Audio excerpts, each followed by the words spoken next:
Om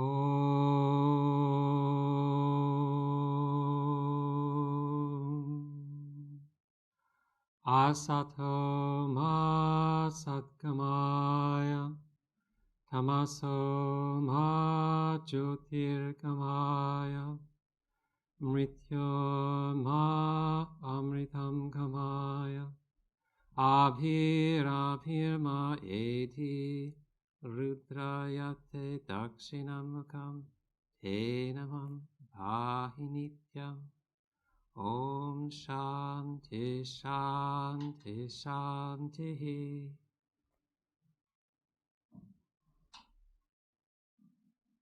Lead us from the unreal to the real. Lead us from darkness to light. Lead us from death to immortality. Light us through and through, and guide us evermore with thy loving presence. Peace, peace, peace be unto all. For the past week, Swami Shantarupananda from our Vedanta Society in Portland, Oregon, has been with us conducting the lectures and classes.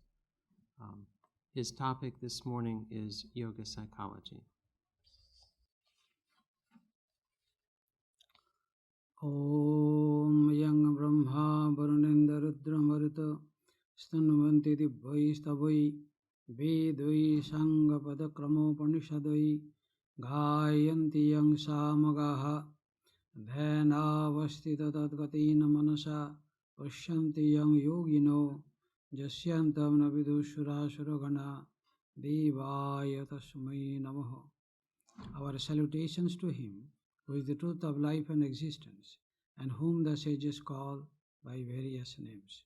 Our salutations to him, whose glory sung in sacred hymns of the various scriptures of the world, but whose limitless and infinite grandeur no mortal mind can comprehend.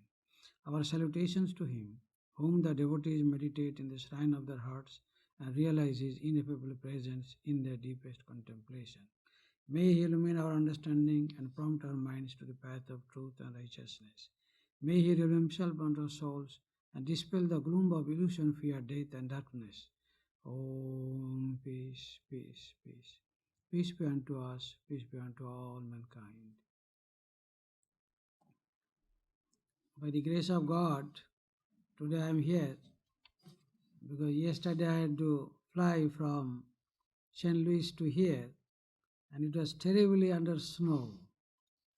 See how nature makes its own way. But Mother makes her own way too.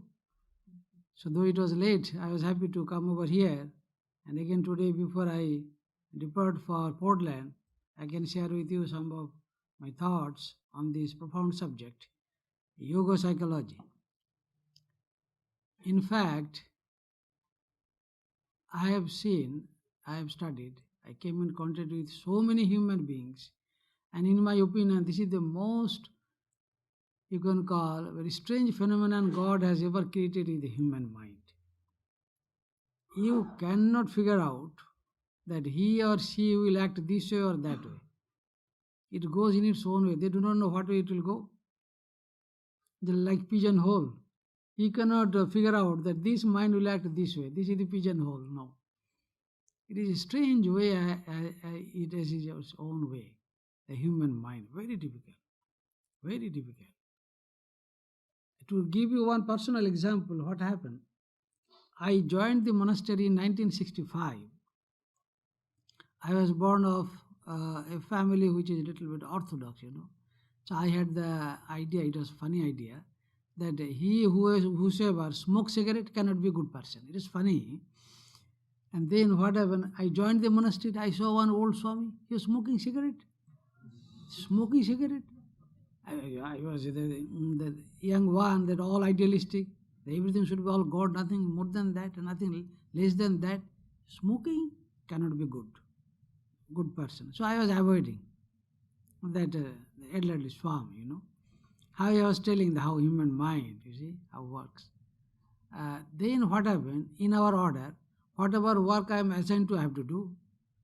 It so happened that after several years, I had to work under him.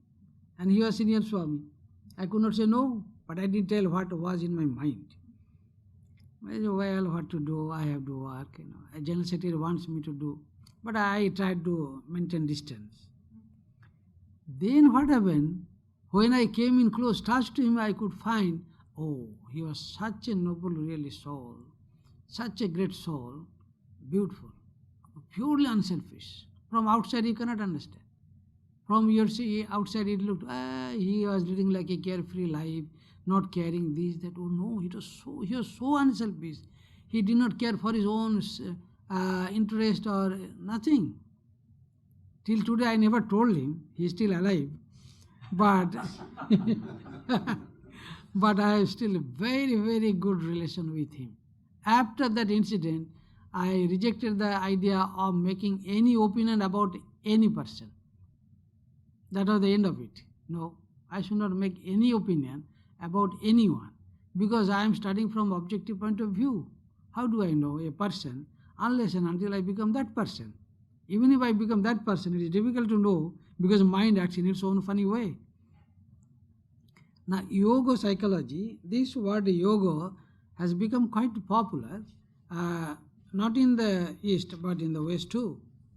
But usually this word yoga is meant in the West as we call yoga asana, physical posture, and some breathing exercises. One time I went to an hospital for I think I was waiting for some devotee. And then immediately that person asked me, oh, what is your name? This name, you are Hindu monk? Yeah. So do you know pranayama? Somehow he heard that word, pranayama. So they know all these words, pranayama, yoga. But that is basically the physical postures. That is also important. But the greatest teacher of yoga is called Patanjali, who lived 3rd century or 5th century BC. Patanjali, he is the greatest teacher of yoga psychology. The word yoga he defined actually is the unification.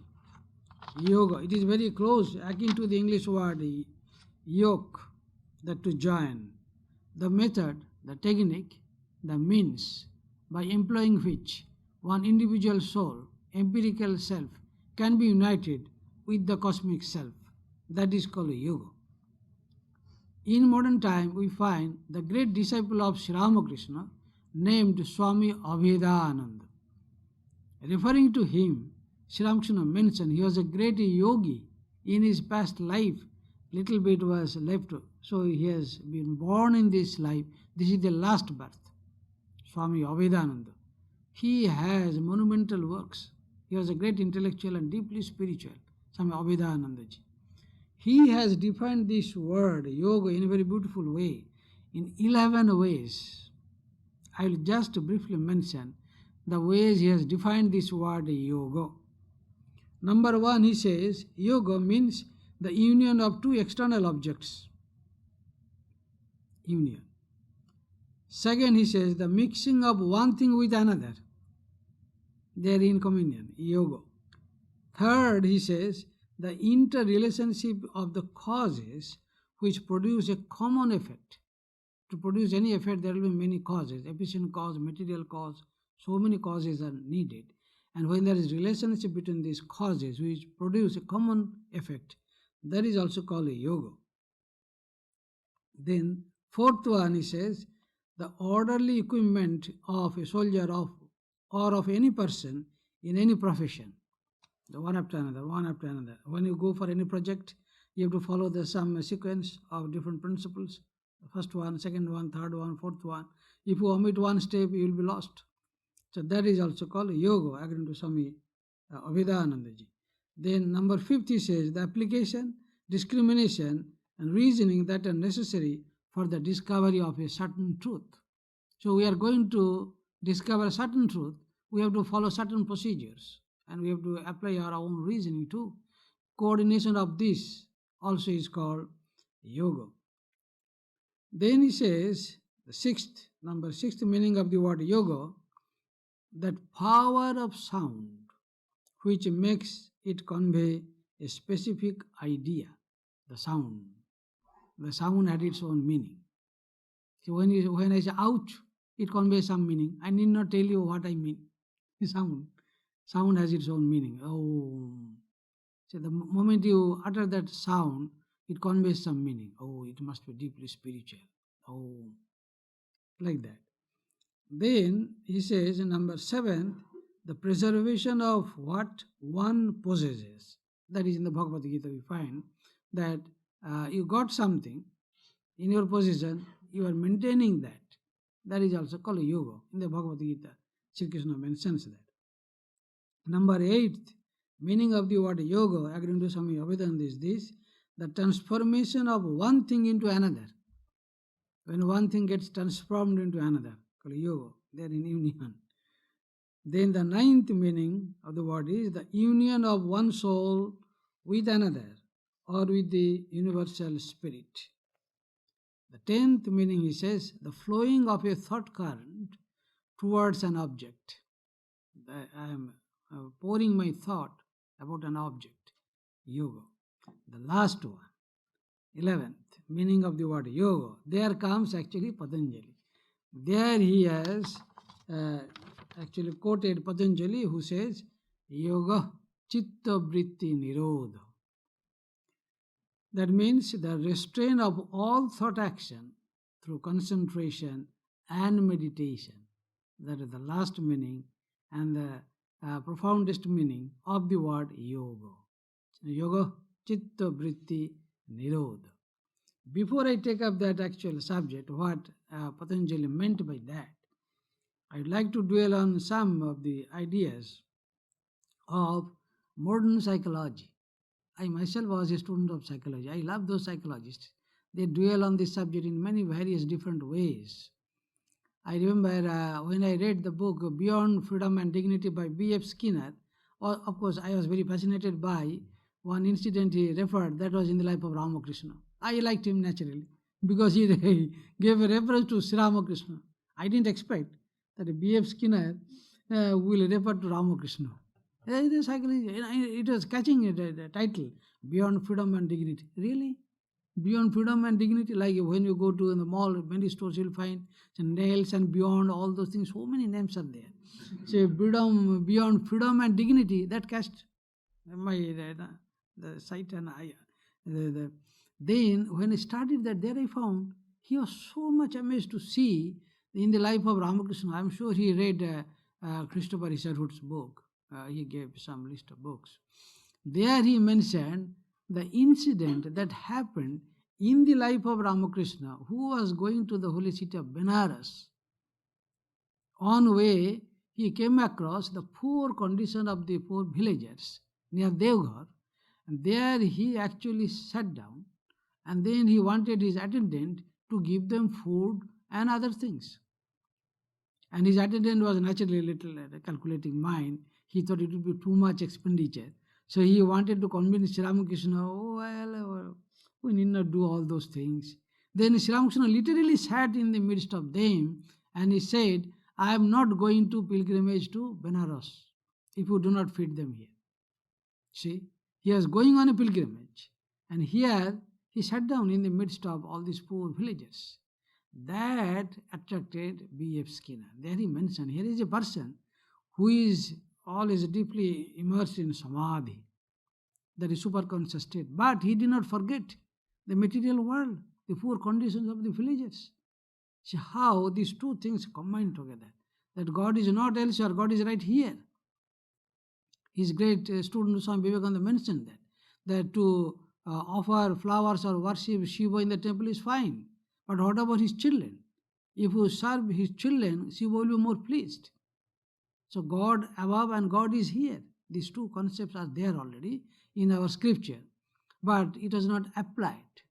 So here we find the, as you call, applied psychology or applied religion.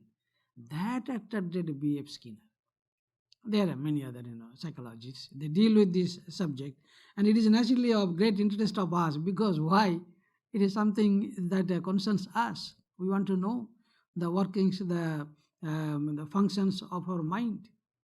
But modern psychology, as we find, is taught in schools, colleges, and university. This is studied nothing but one of the natural sciences. That's it. like physics, chemistry, biology, that's it. One of the natural sciences. And mostly all the psychologists try to relate our psychic phenomena with reference to the physiological world we live in. Beyond that, of course, it is difficult for them to go beyond that. So always they try to trace the causes of various states of our consciousness, like as you call it, sensations, emotions, ideas, volitions, imagination, reasoning, thought, or whatever. There are various functions of the mind. They always try to find cause within the natural scope, not beyond that. Mostly we find that they go up to the here, the brain, the nervous system, the cerebral system. Of course, that is extremely important, very important. In fact, the mind functions through two agencies. This is number one, and number two will be our sense organs. So this is naturally the very important factor. My eyes may be okay, but if the corresponding part in the cerebral system is not okay, then the message will not go to the mind. So that is extremely important, no doubt. But the trouble is the modern psychologists all confine their study within that. Of course, that is the limitation of the scope. And what, according to them, is the cause of all these different states of consciousness. According to all the psychologists, modern psychologists will say, because of the stimuli, as you got the suggestion from the external world. Any sensation, any perception we get from the external world is just like a suggestion. Then it goes through the sense organs to my cerebral system. There, what happens? It causes some kind of motion.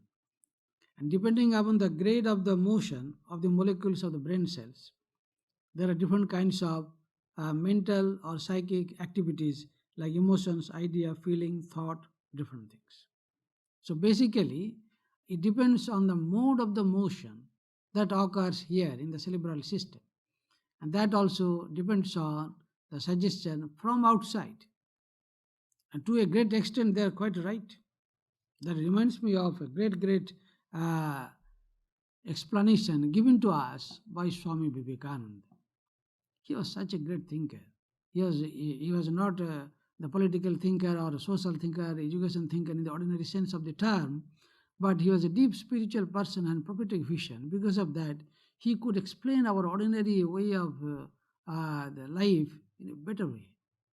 He gave explanation about love.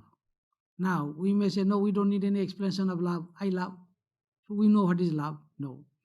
So Vivekananda gave how such a beautiful, he gave the example of suppose one man loves or one woman loves one man, that man is not really good, as you call. Now, you may tell her, well, you should not love him because he not looks cute. See, look at me. So I look so cute, you should love me. Now, she will not like that idea. No. Now what happens? Now that man was nothing but a suggestion, as you call stimulus. And the conception of love was always there inside her. It is always there. Then what happened? Because of that suggestion, the concept of love from here, it goes out. And it makes that form of that person, subject or object, we call tad akar akarito. It takes that form. Briefly, I think I told on Sunday that when I was narrating that, somebody told, it sounds funny how my mind goes out and takes that form. Then briefly, I just gave one example. Suppose you see your car at a distance. If somebody hurts it, do you get hurt? Yeah. Now, suppose there is another very expensive car by the side of your car. Do you get hurt? No, but I will show sympathy. Now, why do you get hurt? You are not hurt. Nobody hit you. And then you got hurt. Why? Because your mind immediately went. The moment you saw your car, it took that form. When that form was damaged, you get hurt. Yeah, now I understand. You see, that is called tat akar akarito. Mind goes outside. Then what happened? There will be some reaction inside. Reaction. And that interaction, that reaction will gradually try to cover that object with love.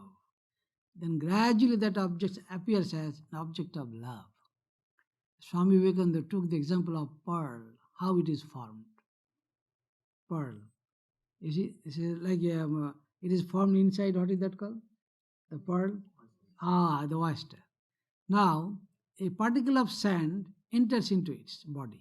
That causes irritation. And that irritation brings out secretion that gradually covers. That you see, that was suggestion in the stimulus. And then reaction, followed by reaction. Then gradually it covers. It takes, I think, usually 3 years. When I went to Tokyo, I went to that, I call it tourists and a tour. There they explain how pearl was formed. So after maybe 3 or 5 years, then you find a beautiful pearl.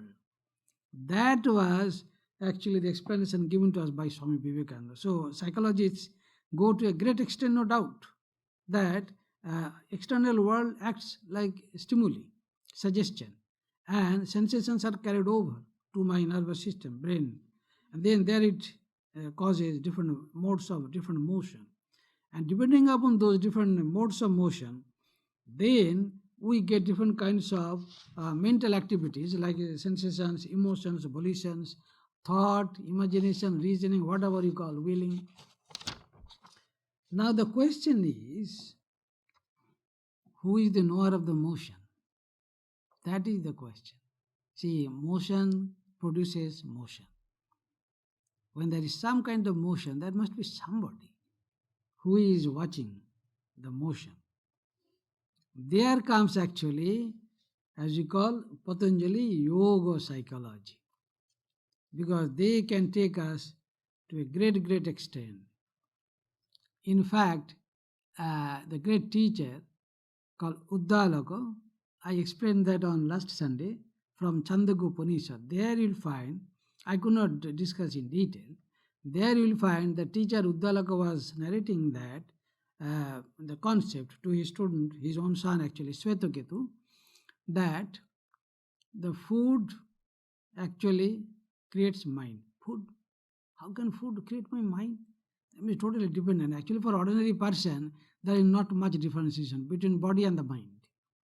We are discussing about this subject, but for ordinary person, there is not much distinction. When body is affected, mind is affected.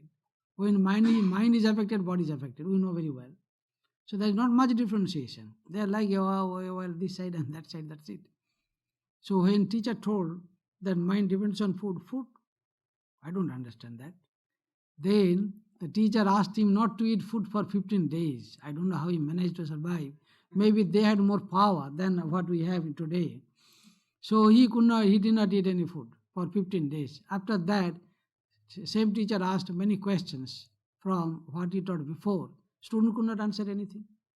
The faculty of memory was inactive, could not function. Then he said, go and eat. So he started eating. Then gradually, all those answers kept coming.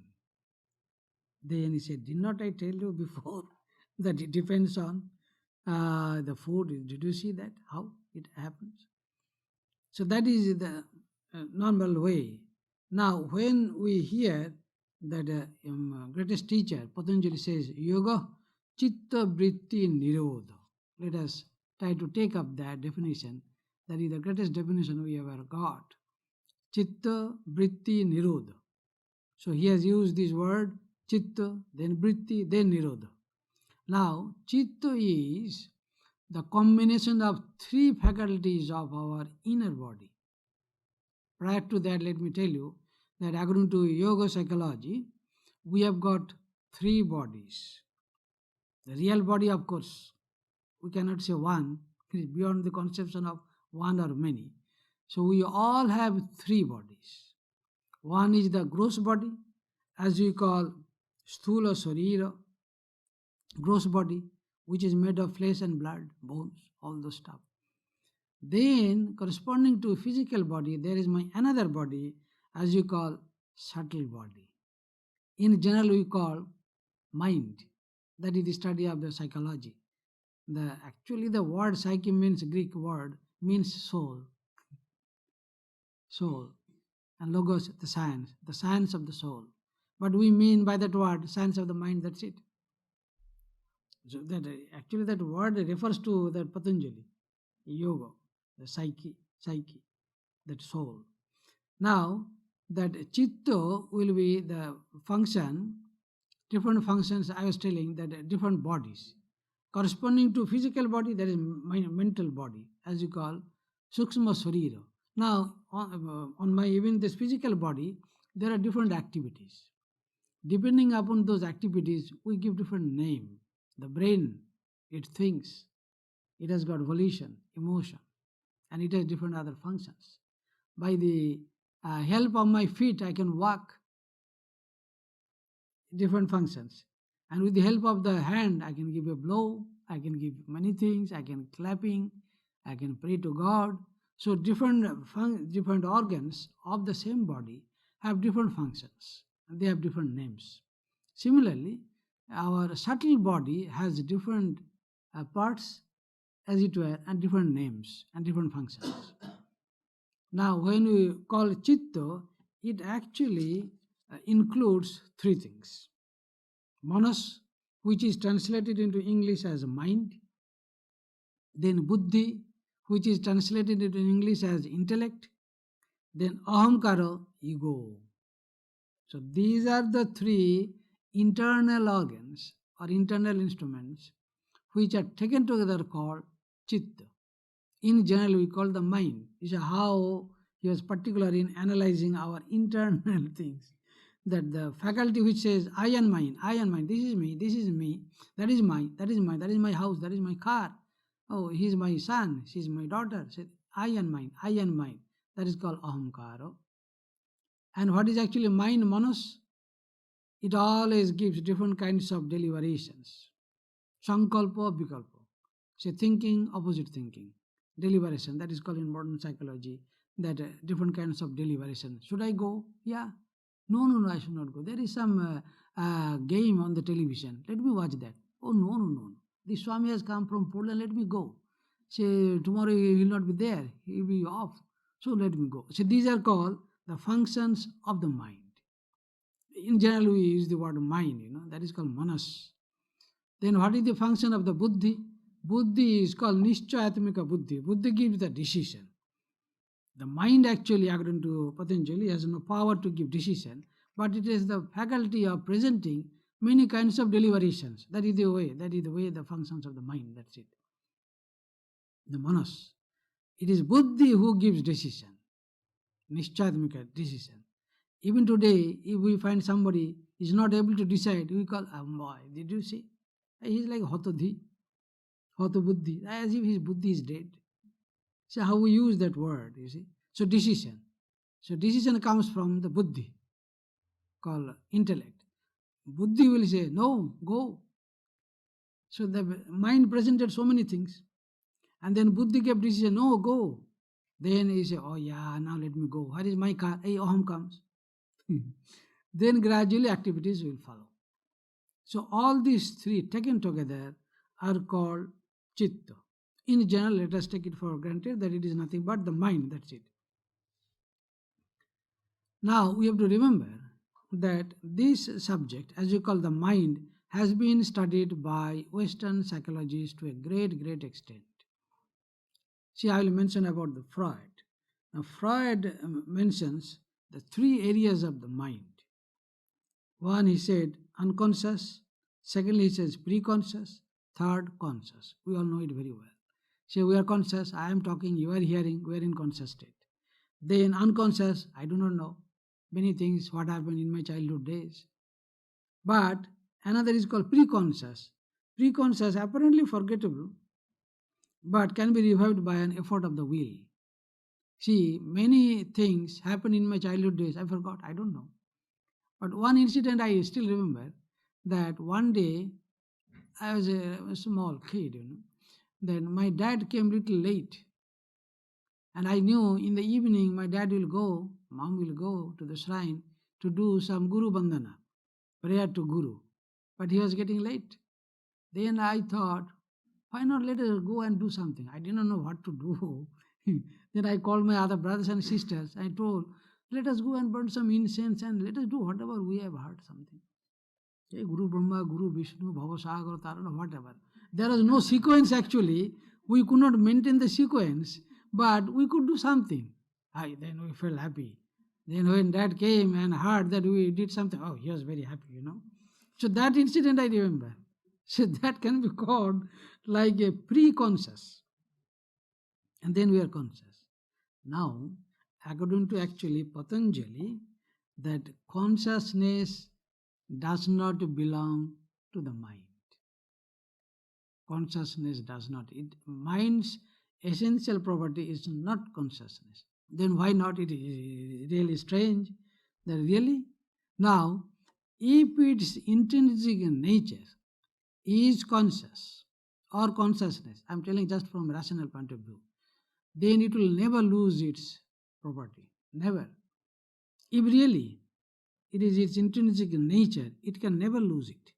But we see that our mind passes through different states of level of consciousness. Like I was unconscious, I did not know. When doctor took me to the surgery, I didn't know, whatever. So mind passes through conscious, unconscious, subconscious, so many levels of existence. Now, when mind passes through all these levels of consciousness, that stands to reason that consciousness can never be the essential property of the mind. Then it will never lose it. Never. Then where does it belong to? So according to Patanjali, that also has been corroborated by Vedanta, that consciousness belongs to Atman alone, or the self, or Brahman, or pure consciousness. That there it alone remains. So I was telling about the subtle body, gross body, subtle body. Then there is another called causal body. This is unknown to modern psychologists and scientists. Causal body. So we have three bodies I just referred to: physical body, mental body, then causal body. And what is the causal body? According to our teachers, yoga and Vedanta teachers, that is called avidya or ignorance. Other words, that identification with our phenomenal psychophysical makeup. That is called the causal body. Causal body. And our real body is beyond these three. See how we all have got these three bodies: physical body, mental body, then causal body. Causal body is generally unknown to modern psychologists, but this great psychologist, Patanjali, referred that. There is three bodies, and our real body is beyond all these. There is no one, there is no two. That is what it is. That is the cosmic self, as we call. So I am giving all these concepts, so it will be easy for us to remember, because compared to that theory what we get from Patanjali, mind is also matter. Mind is matter. How can that be? Because body is physical. That is matter, I understand. How can mind be matter? Mind is matter compared to pure consciousness, which is called Atman, not with in comparison with my physical body. Physical body has not the power to reflect the consciousness of Atman. But the mind has that power. The mind has the power to reflect that consciousness of Atman or Brahman. That's why mind is very important. Sri Krishna says it is the mind which is the cause of bondage. It is again the mind which is the cause of freedom. Say, like the wind. When yesterday, no, day before yesterday, I was flying from here to Kansas City. Halfway, I found lots of cloud.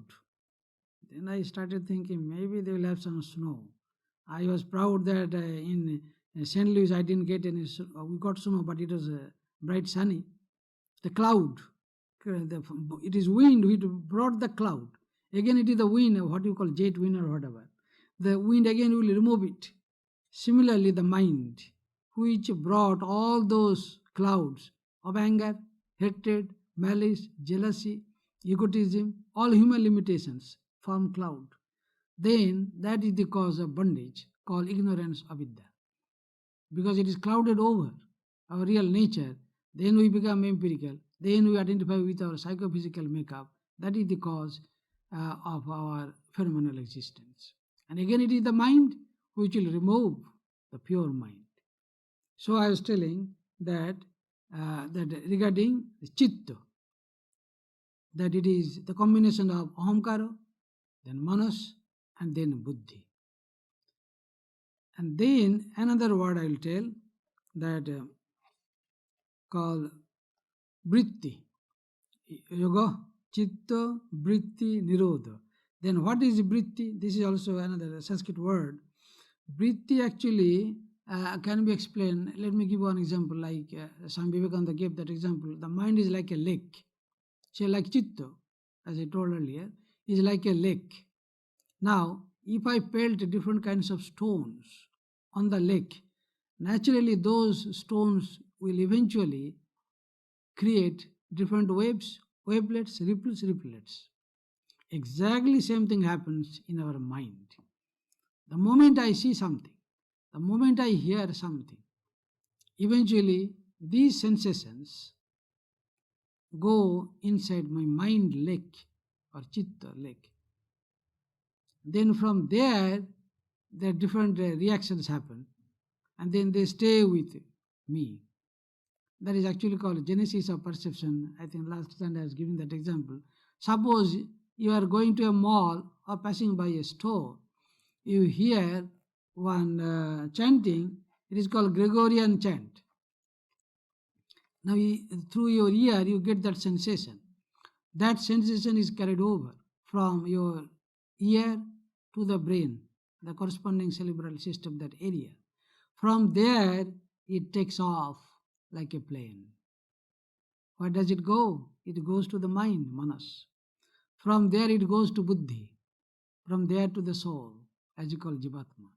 Then again, it comes back in the same route with a decision, with an order. What is that order?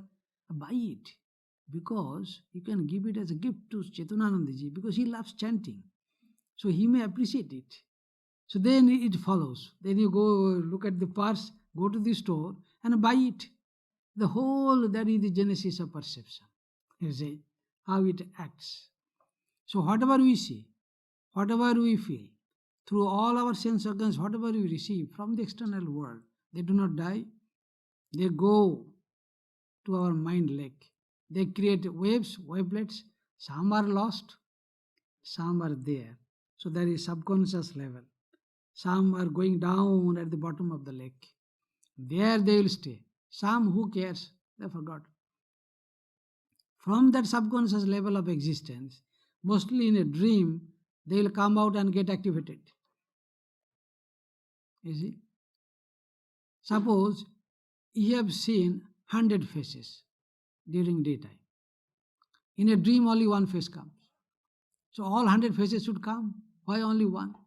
Because maybe when you saw all these faces, you are attached, knowingly or unknowingly. You like that. Maybe you like that picture of Sri Ramakrishna or Holy Mother. It went down deep into your mind lake because you are busy dealing with your boss, dealing with your car, and you have to use the shovel to clear the snow, all this stuff. You are busy during your waking state. You could not get chance. But it was there, it did not die. Then when you are dreaming, when you are asleep, then your sense organs are all closed, the door. But the mind gets activated, subconscious level. By studying your dream, you can know your nature. Suppose you are doing repeating Lord's name, you are meditating regularly. Suppose you have taken a vow that, just for example, I am telling that every day you will do 1000 japa, suppose. Now, one day maybe you are terribly busy. You could not continue that. You are so tired. You went to bed. Then what happened? Something will wake you up. It happened to me many times. Many times. So I used my that sleeping cloth, this, that, I went to bed. Then, my goodness, I could not continue. Then again I had to change my dress. Again I had to sprinkle some Ganges water. Again somehow I had to continue that. Then I went to bed. And in a dream also you will see that those thoughts come. See, though I am here, many times, many days, in a dream I see I am with many Swamis, not necessarily here somewhere.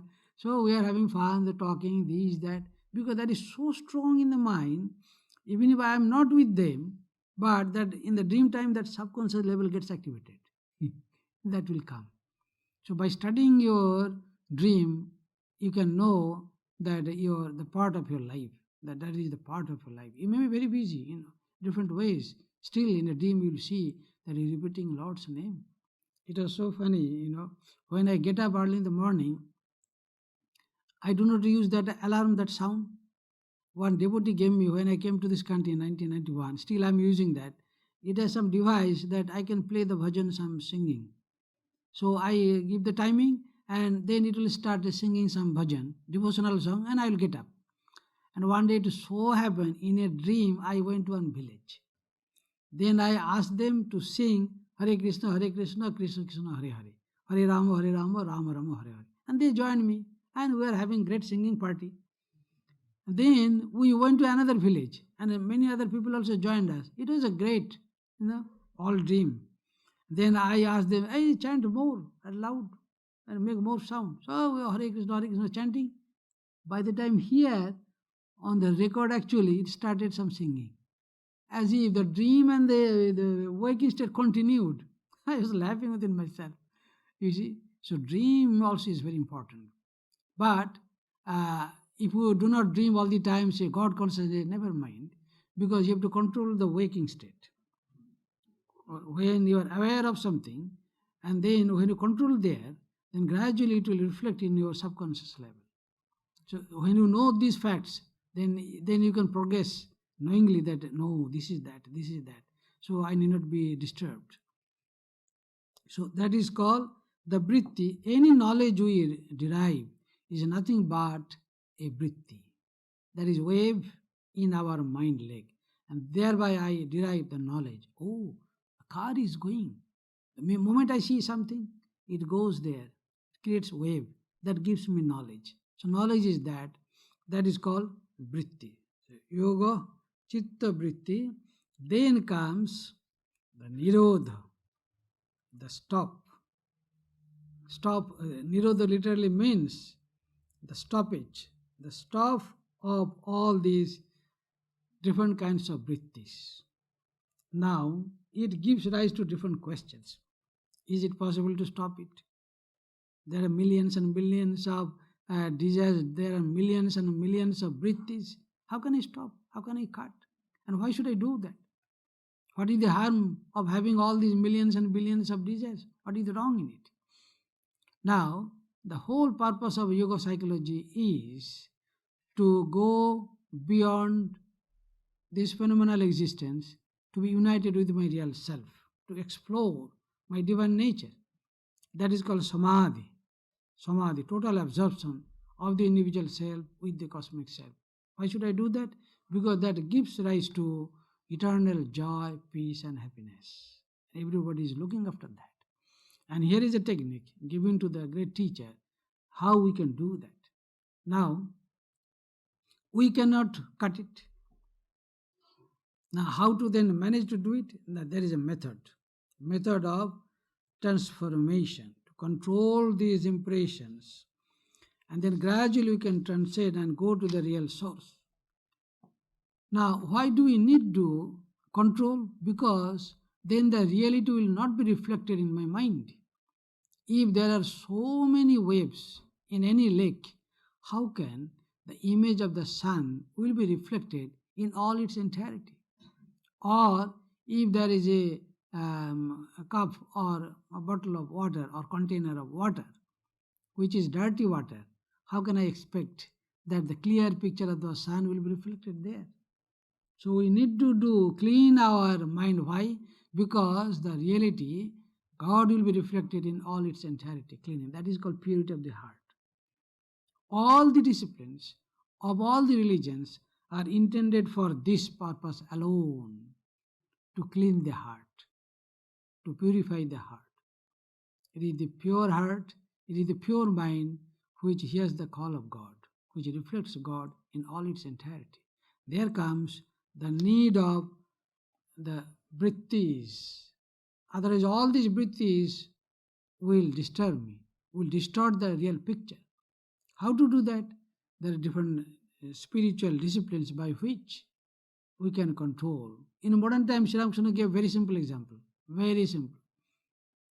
Sri Ramakrishna said that develop ripe ego. So he used these two words, unripe ego, ripe ego. Unripe ego is the phenomenal ego, who says, this is me, I am that, I have got this body, beautiful body, I have this car, these are my children, this is my ego.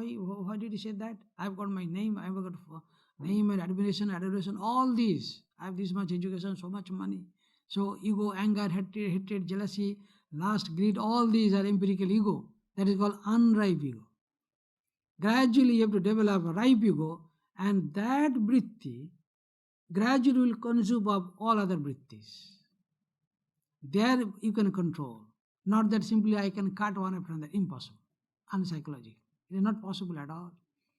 So that is the only way to give rise to the nirodha, chitta vritti nirodha. That is called yoga. Actually, Patanjali classified all our vrittis into two. One, he used this word called klishta.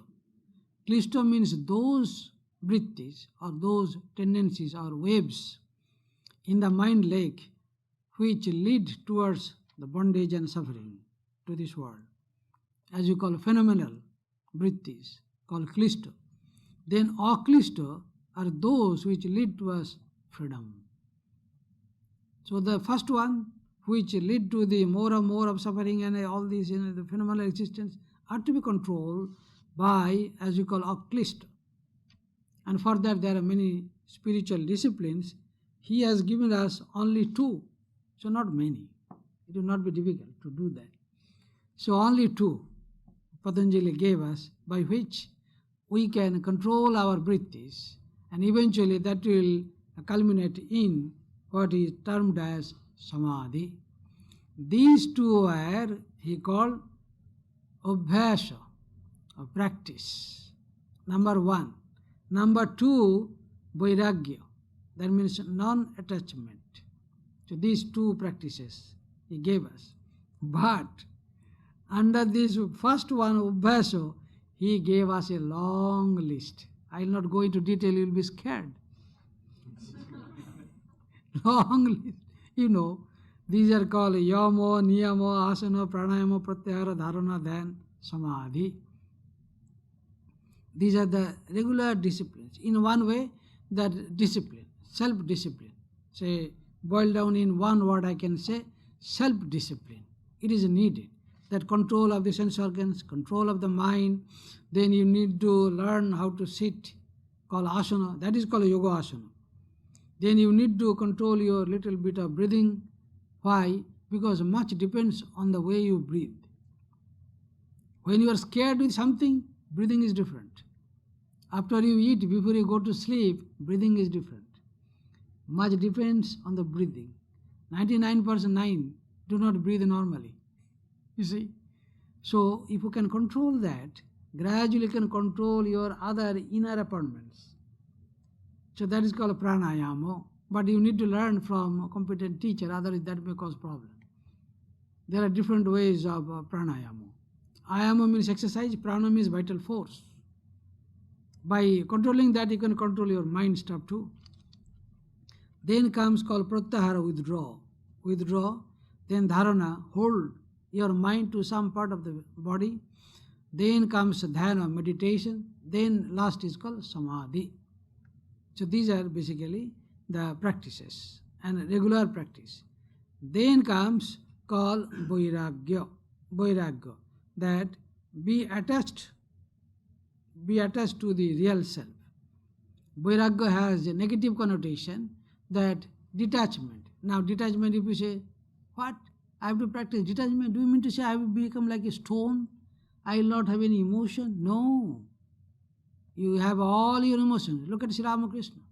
When his nephew died, he wept. He was not a stone. So Holy Mother wept. I remember when Swami Vasandeji passed away, I was weeping. I am a monk. He was a monk. I did not have any relation with him. But when he died, when he gave up his body, Swami Vasandeji, I was weeping very bitterly. You see? So we are not a block of stone. You see, there must be motion. There must be a feeling. It must be there. But it must be given right direction. Otherwise it will take to nowhere. See, it is not. I was not attached to Swami Vasishandaji outside in his physical body. To his the idea, his ideal. Holy Mother wept when Sri Ramakrishna gave up his body. Holy Mother was weeping and saying, "Mother Kali, where have you gone, leaving me behind?" Holy Mother knew who she was, but still, we are human, and we have to go beyond that. Many times I give this advice: first be human. First be human, then think of being spiritual. Many times we forget that.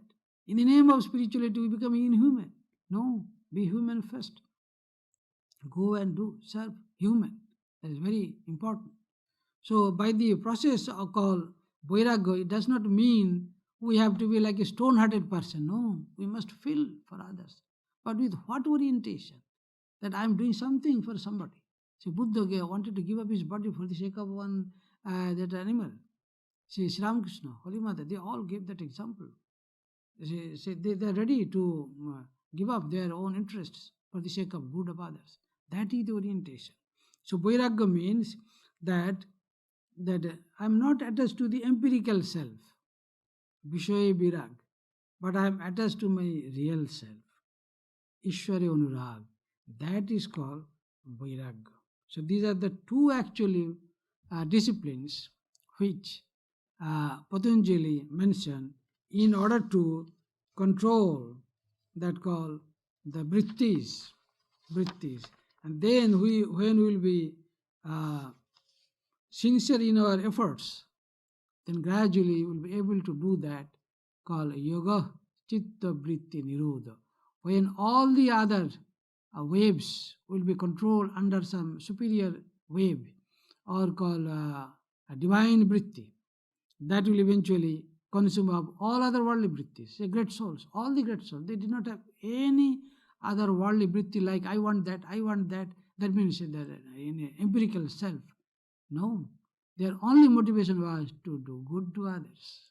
That is the only motivation. Otherwise, it sounds totally unpsychological. How can I perform any activities without having any kind of motivation? Isn't it unpsychological?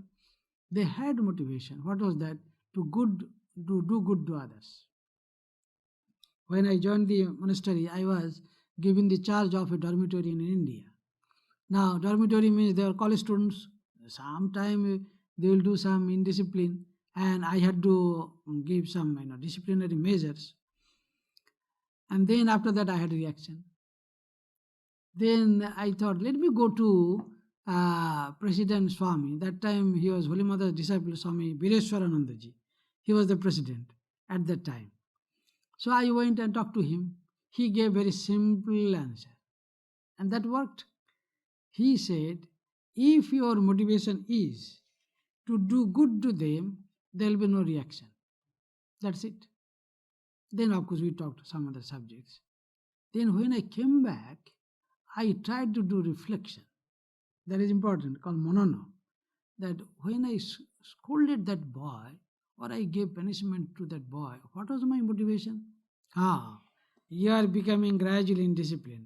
I will show, I will teach you, I will give you a teaching. That was the motivation. No, I will change it. Motivation is to do good to him, to help him. Otherwise, what will happen? He will do more and more in indiscipline, then I have to remove him ultimately. No. So it will be a check on his way of life that will do good to him. After that, what happened? I was scolding outside, but inside there was no anger. At one time, I remember, I was scolding in my room one boy very severely. At that time, another Swami entered into my room. Then he thought I was mad at that boy. Then he was whispering that boy, let us go, let us go.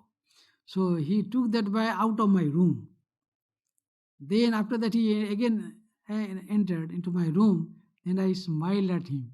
He thought I will be all serious and I will be all mad. Everybody, I was laughing. His name was Paris Maharaj, he is still alive. Then I told Paris that, did you think that I was mad at that boy? I was very angry. I said, not at all. Then I told him what happened. That Swami told me, Vireshwanaji. After that, I worked, it worked that way. So that is the main thing, that when we practice that, gradually what will happen? It will become very part of our life, and gradually will be able to overcome even in this material world also.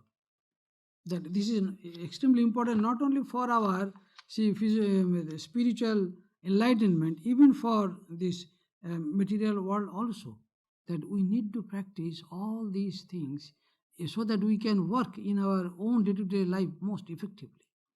That is actually called yoga, according to Patanjali, that with the heart unattached to external objects, he realizes the joy that is in the self, and with the heart devoted to meditation upon Brahman, that person attains undecaying happiness. That is the way of all the spiritual disciplines, of all the religions of all times, that not I, but thou. Those who do not accept any personal God, they will relate to their higher self. They may not care for any personal God, doesn't matter. They want to explore the real divine nature, that I want to know my real nature. Say Buddha. Buddha did not care for any personal God. Before he passed away, he gave his last message to his beloved disciple Ananda, who was weeping. Ananda, be a lamp unto yourself. Do not weep. What I am today is the effect of my own karma. So be a lamp unto yourself. Do not take an external refuge. So that was the impersonal aspect of Godhead. That's fine. Or you can take any personal aspect of Godhead, having some relationship with God, whatever I have. The classic example was the Mahavir Hanuman, that in the name of Rama I can do anything. That was not egotism. That was not arrogance, self-confidence. I can do. Not that I've got muscle. One day my muscle will be gone. Then what can I do? One day my money will be gone. One day everything will be gone. Body will be gone. Then no, that is by relating the empirical self to the higher self, highest self, relating to God. Then one can attain that called yoga, which is called chitta vritti nirodha. So I pray to God to bless us so that we can go forward and forward in our endeavor to explore our divine nature by applying these methods given to us by the great teacher Patanjali. May God bless us. Thank you. Before I take leave, I would like to conclude with this prayer. Om Bhadram Karne Vishnuyama Devaha Bhadram Paschimakshavirjajatraha Sthirairangaistustubhagum Sastunubihi Vyasema Devahito Yadayuhu Om Shanti Shanti Shantihi. May we hear with our ears what is good and spiritual. May we see with our eyes what is noble and uplifting.